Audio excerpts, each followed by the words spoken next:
Assalamualaikum warahmatullahi wabarakatuh.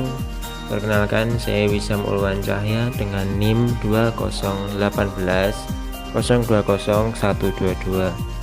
Pada kesempatan kali ini saya akan menjelaskan materi mata kuliah Ekonomi Manajerial tentang bab teori produksi. Yang pertama, pengertian produksi.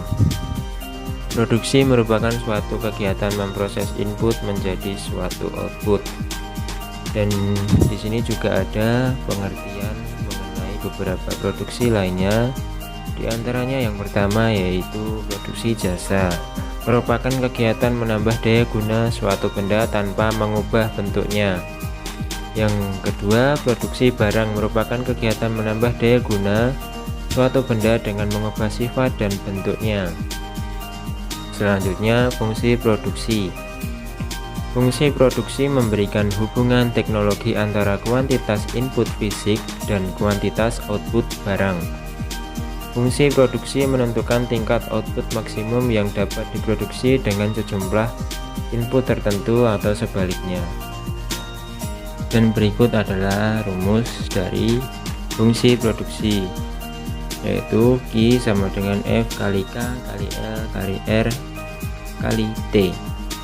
Q adalah kuantiti atau jumlah barang yang dihasilkan, F adalah fungsi atau simbol persamaan fungsional, K adalah kapital atau modal atau sarana yang digunakan, L adalah labor atau tenaga kerja, R adalah resource atau sumber daya alam, T adalah teknologi atau kewirausahaan.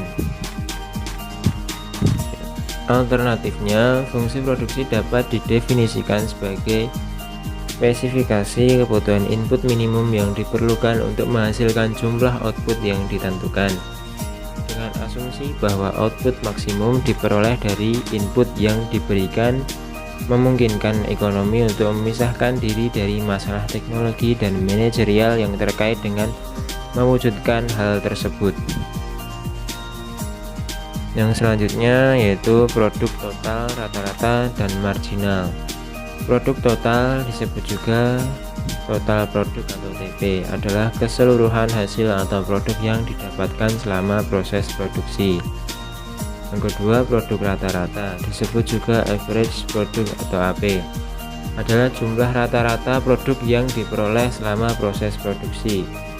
Jumlah rata-rata tersebut didapatkan dengan cara membagi total produksi TP dengan jumlah tenaga kerja atau L.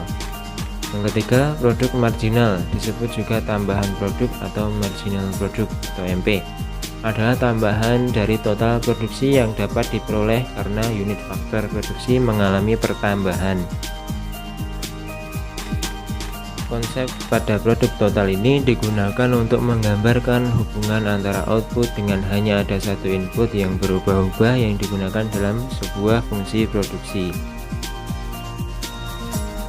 Yang selanjutnya, rumus-rumus. Yang pertama, rumus total produk atau TP. Produk total dengan satu input faktor produksi tenaga kerja dapat dinyatakan dengan menggunakan persamaan rumus sebagai berikut. TP sama dengan Q sama dengan F kali L. TP adalah produk total. Yang kedua, rumus average product atau AP. Produk rata-rata dapat dinyatakan dengan menggunakan persamaan rumus sebagai berikut. AP sama dengan TP per L. AP adalah produk rata-rata, TP adalah produk total, L adalah jumlah tenaga kerja. Yang ketiga, rumus marginal product atau MP. Produk marginal dapat dinyatakan dengan menggunakan persamaan rumus sebagai berikut. MP sama dengan delta TP per delta L.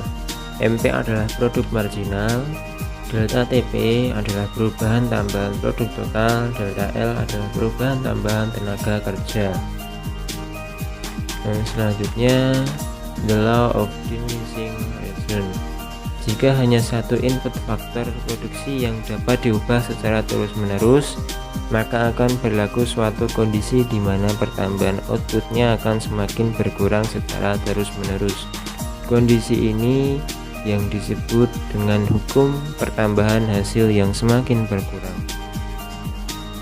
Yang selanjutnya, isokuan. Isokuan berasal dari kata iso yang berarti sama dan kuan yang berarti kuantitas. Jadi isokuan adalah sebuah kurva yang menunjukkan semua kombinasi penggunaan input yang berbeda secara efisien untuk menghasilkan sejumlah output tertentu.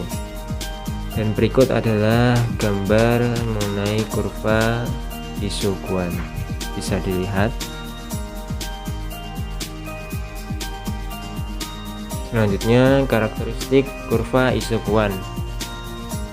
Yang pertama, mempunyai kemiringan negatif. Yang kedua, semakin ke kanan kedudukan isokuan menunjukkan semakin tinggi jumlah isokuan. Yang ketiga, isokuan tidak pernah berpotongan dengan isokuan lainnya. Yang keempat, isokuan cembung ke titik origin. Yang selanjutnya, peranan penerimaan dan biaya dalam produksi. Yang pertama, output yang dihasilkan tidak untuk dikonsumsi sendiri, melainkan dijual untuk mendapatkan permintaan. Yang kedua, penerimaan itu digunakan untuk membayar input yang telah dibayar oleh produsen. Yang ketiga, input harus dapat dikombinasikan dengan tingkat efisiensi maksimum sehingga dicapai tingkat produktivitas ekonomis. Dan yang terakhir, untuk mengetahui produktivitas ekonomis tersebut, perlu diketahui tentang marginal revenue product. Yang selanjutnya yaitu konsep biaya. Biaya produksi adalah akumulasi dari semua biaya-biaya yang dibutuhkan dalam proses produksi dengan tujuan untuk menghasilkan suatu produk atau barang. Berkaitan dengan konsep biaya tersebut, adapun pengertian dari biaya-biaya lainnya seperti diantaranya yang pertama yaitu biaya eksplisit adalah biaya-biaya yang terlihat secara fisik seperti uang. Yang kedua, biaya implisit adalah biaya-biaya yang tidak terlihat secara langsung, yaitu misalnya penyusutan barang modal. Adapun contoh dari biaya-biaya tersebut, yang pertama biaya implisit, contohnya biaya keahlian yang dimiliki oleh produsen, bangunan milik pribadi yang digunakan untuk perusahaan, pendapatan tertinggi jika pemilik bekerja di perusahaan lain. Yang kedua, biaya eksplisit, biaya pembelian bahan baku, biaya untuk membayar jasa tenaga kerja, dan biaya untuk angkut barang hasil produksi. Dan yang terakhir, keterkaitan produksi, produktivitas, dan biaya. Pertama, keputusan tingkat produksi senantiasa berkaitan dengan tingkat produktivitas faktor-faktor produksi yang digunakan. Produktivitas yang tinggi menyebabkan tingkat produksi yang sama dapat dicapai dengan biaya yang lebih rendah. Dengan kata lain, produktivitas dan biaya mempunyai hubungan terbalik. Jika produktivitas semakin tinggi, maka biaya produksi akan semakin rendah. Yang kedua, perilaku biaya juga berhubungan dengan periode produksi. Dalam jangka pendek ada faktor produksi tetap yang menimbulkan biaya tetap, yaitu biaya produksi yang besarnya tidak tergantung pada tingkat produksi.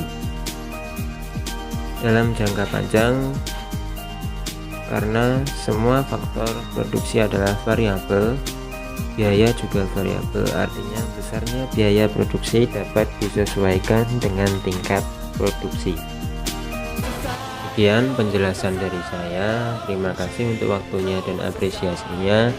Maaf bila ada salah kata dan kekurangan. Assalamualaikum warahmatullahi wabarakatuh.